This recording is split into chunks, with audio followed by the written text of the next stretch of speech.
Masih ingat gak kalian dengan kata study tour? Ini artinya study tour itu jalan-jalan tapi sambil belajar. Coba kita renungkan, benarkah pada implementasinya seperti itu? Nah, yang saya garis bawahi di sini justru ada entah itu asosiasi atau traveler atau yang punya kendaraan penyedia traveling atau apa ya, yang menyatakan sikap bahwa mereka itu memboikot dari Jawa Tengah ke Jawa Barat, memboikot pariwisata maksudnya ya. Sebagai bentuk tanggapan tentunya ini kepada Gubernur Jawa Barat Kang Deddy Mulyadi yang mengatakan bahwa study tour dihilangkan karena banyak yang tidak mampu ya orang tua siswanya. Jadi lebih kepada orang tua siswa ya, tidak lebih kepada study tournya. Dan banyak lagi wisata-wisata lain diatur sedemikian rupa ya di dalam peraturan kepemimpinan Deddy Mulyadi ya, Kang Deddy Mulyadi. Nah, namun mereka memang justru ini menebalkan keyakinan saya. Padahal kan yang digarisbawahi oleh Kang Deddy Mulyadi itu adalah banyaknya orang tua siswa yang tidak mampu, tetapi siswanya meskipun tidak ikut, anaknya yang dari siswa sekolah apa gitu, meskipun tidak itu ikut diwajibkan harus membayar study tour, kan itu gak logis. Lagian banyak juga laporan bahwa study tour itu di dalamnya ternyata bukan berjalan-jalan dan belajar, tetapi sama aja dengan liburan-liburan bukan acara sekolah, dan banyak hal lainnya juga terkait peristiwa study tour yang kecelakaan ya, yang seperti di mana gitu kan, di Depok atau di Bekasi ya, dan sebagainya. Nah, untuk supaya kalian tidak gagal paham dalam menyikapi hal ini, mari disimak pada ulasan berikut ini. Cekidot. Asosiasi Biro Perjalanan Wisata Ekskarsi dan Pekalongan menyatakan akan boikot wisata ke Jawa Barat sampai Gubernur Jawa Barat mencabut larangan siswa study tour keluar Jawa Barat. Boikot wisata ke Jawa Barat. Boikot wisata ke Jawa Barat. Boikot wisata ke Jawa Barat. Pertanyaan saya, kenapa jadi keberatan ya? Kan yang saya larang studi tour. Nah, berarti selama ini teman-teman sekolah menetapkan kegiatan studi tour, sesungguhnya memang bukan studi tour, sesungguhnya ya piknik. Selamat pagi, selamat hari Minggu, selamat berlibur beserta keluarga. Nih yang sini, Kadia putra ayah sini. Aduh. Abakadabra sun ayah sun. Aduh, nih yang sini atuh. Sun atuh ayah mah. Wah, lagi liburan sama nih yang di rumah saja. Kita bikin ada pro dan kontra terhadap apa yang saya sampaikan, termasuk larangan studi tour bagi siswa-siswa di sekolah di seluruh provinsi Jawa Barat. Salah satu yang keberatan adalah dari kawan-kawan PHRI, Persatuan Hotel dan Restoran Indonesia. Pertanyaan saya, kenapa jadi keberatan ya?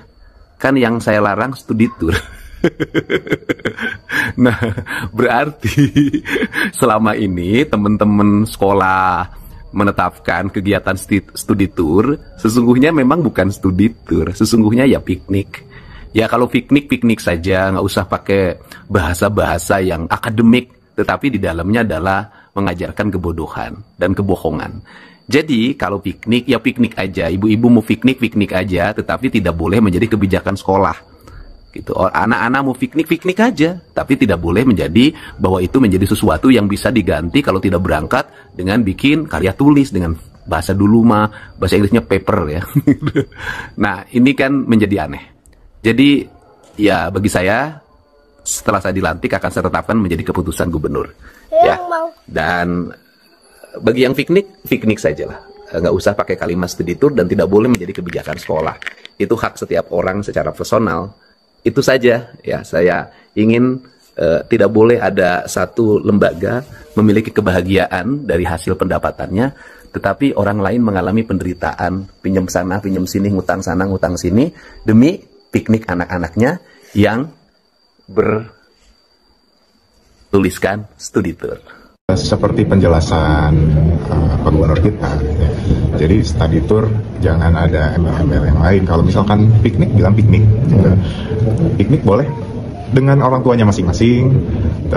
Tidak ada anak yang ditekan untuk wajib gitu study tour. Kalau tidak ikut ada punishment, itu kita nggak mau. Jadi kalau piknik, silahkan piknik bersama keluarga. Apabila masih nanti ada mungkin yang mengadakan study tour, apakah nanti ada sanksi?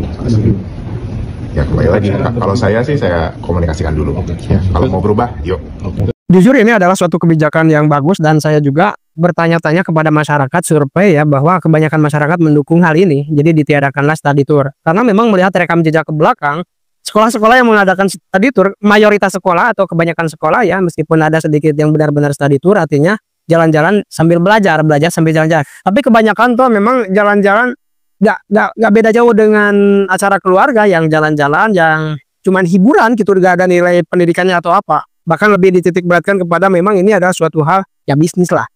Sekarang kan banyak yang merasa dirugikan ya, seperti hanya tadi entah asosiasi entah apa ya yang melakukan yang mengupload video tentang mereka memboikot ya, satu komunitas memboikot pariwisata dari Jawa Tengah ke Jawa Barat. Saya sebetulnya bukan Jawa Tengahnya ya, tetapi itu kebetulan jadi kantornya bus-bus itu adalah di Jawa Tengah. Jadi tidak mengatasnamakan Jawa Tengah ya, ini karena kebetulan saja bus pariwisatanya itu berkantor di Jawa Tengah dan maksudnya memboikot pariwisata apapun ke Jawa Barat. Itu cuma apa ya, suatu tanggapan saja kepada Kang Deddy Mulyadi ya. Karena daripada Deddy Mulyadi itu membuat kebijakan bahwa study tour mending dihilangkan.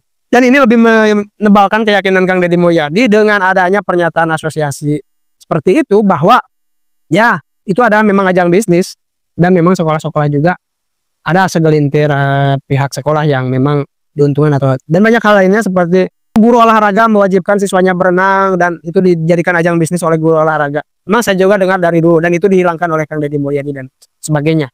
Nah, bukan hanya tentang hal-hal itu ya, kebijakan-kebijakan tentang Kang Deddy ini itu ya, tetapi dilihat dari sisi lainnya juga, itu kan sisi humanity, di sisi sosial, di sisi politik juga ini memang menarik sekali untuk kita pelajari, bahwa seperti hanya kemarin ya ada isu ketika Pak Deddy kampanye, ini ada isu-isu tentang agama mah isu-isu Kang Deddy diisukan Sunda Wiwitan atau apa, gak sholat-sholat atau Tuhannya bukan Allah. Nah, politik-politik semacam isu-isu agama itu lambat laun pasti akan ditinggalkan lah oleh orang-orang yang memang termodernkan, orang-orang yang memang cerdas, orang-orang yang berpikir ya.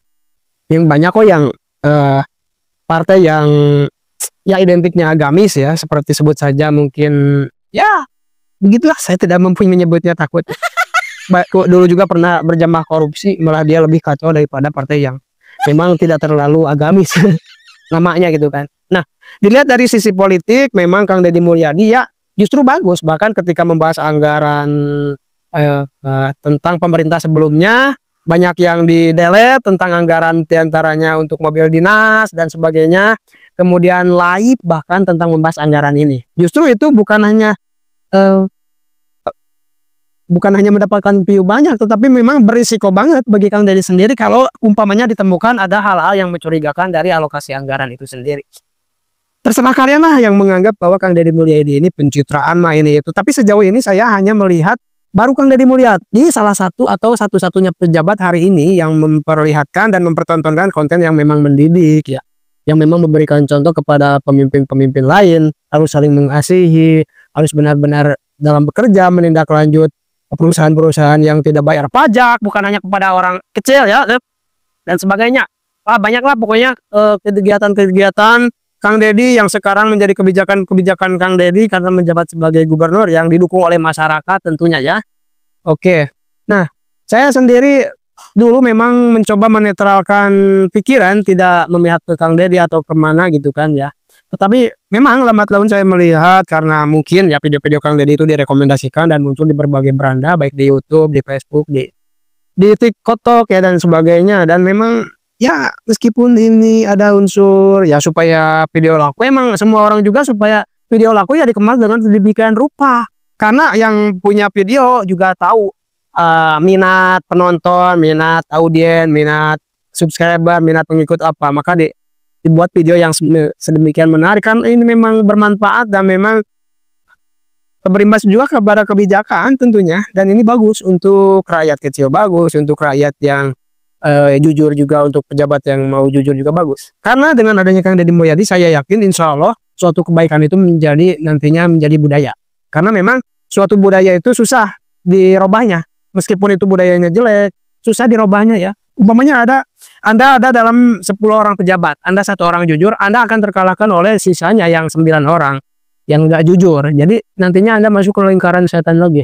Nah, itu susah sekali melawan kebiasaan buruk. Karena dalam Quran, la yughayyiru ma biqaumin ta yughayyiru ma bi anfusikum. Tidak akan, innallaha la yughayyiru ma biqaumin. Sungguhnya Allah tidak akan merubah suatu kaum, ya. Tidak akan merubah suatu kaum. Jadi di sini yughayyiru jamak ya. Tidak akan merubah suatu kaum, berarti banyak. Tidak akan merubah dirimu, tidak begitu. Hatta yughayyiru ma bi anfusikum. Sampai kaum itu sendiri yang merubah dirinya sendiri. Jadi kita berkelompok ya yang merubah diri kita sendiri dari yang jelek menjadi lebih bagus, menjadi baik, yang dari yang baik menjadi lebih baik. Itu yang saya perhatikan dari Kang Deddy Mulyadi. Ternyata memang dari berbagai kontennya memang implementasi atau substansinya memang seperti itu, memancarkan suatu kebaikan, memancarkan suatu hal yang bernilai-nilai agama Islam lah. Berbuat baik kepada orang, memberi kepada yang membutuhkan dan sebagainya. Kemudian menindak kepada ketidakadilan, melawan ketidakadilan, dan itu patut dicontoh baik oleh masyarakat, oleh pemimpin, oleh siapapun ya. Dalam agama Sunda Wiwitan mungkin juga ada hal yang seperti itu. Ngapain kita harus benci semua agama? Meskipun kita orang Islam, justru dalam Islam dikatakan tidak ada pemaksaan dalam agama, la ikraha fid-din, bahkan itu inna arsalnaka ila rahmatan lil alamin. Sesungguhnya kami mengutus kamu Muhammad, kata Allah, yaitu untuk kasih sayang bagi semua alam, bukan lil insani, bukan hanya lil islami, bukan. Untuk manusia, untuk semua alam, memberikan kasih sayang. Seperti halnya rembulan yang dititipkan sinar oleh matahari untuk kemudian di malam hari itu dipancarkan kepada bumi. Jadi bumi merasakan kasih sayang, merasakan matahari, merasakan sinar matahari melalui bulan. Dan memang seharusnya kita juga sebagai umpamanya orang kaya memberikan sedikit rezeki kepada fakir miskin. Kita pejabat memberikan sedikit kebijakan supaya orang-orang di sana lebih makmur, lebih mudah usahanya dan sebagainya. Ya, seperti itu yang saya dapatkan dari substansi yang memang dilakukan oleh Kang Deddy Mulyadi, menyebarkan kebaikan, dan mudah-mudahan kebaikan itu menjadi budaya di negeri kita, bukan hanya menjadi slogan aja, anadopatu minal iman, kebersihan sebagian daripada iman, padahal dia sendiri yang kotor. Kemudian umat Islam adalah bersatu. Buktinya ada yang sukses, ada yang iri, banyak yang seperti itu. Jangan sampai ya. Jadi budayakan hal yang baik. Oke, mungkin itu saja. Terima kasih. Terima kasih sudah menonton. Jangan lupa like, subscribe, dan tekan tombol lonceng. Bye bye.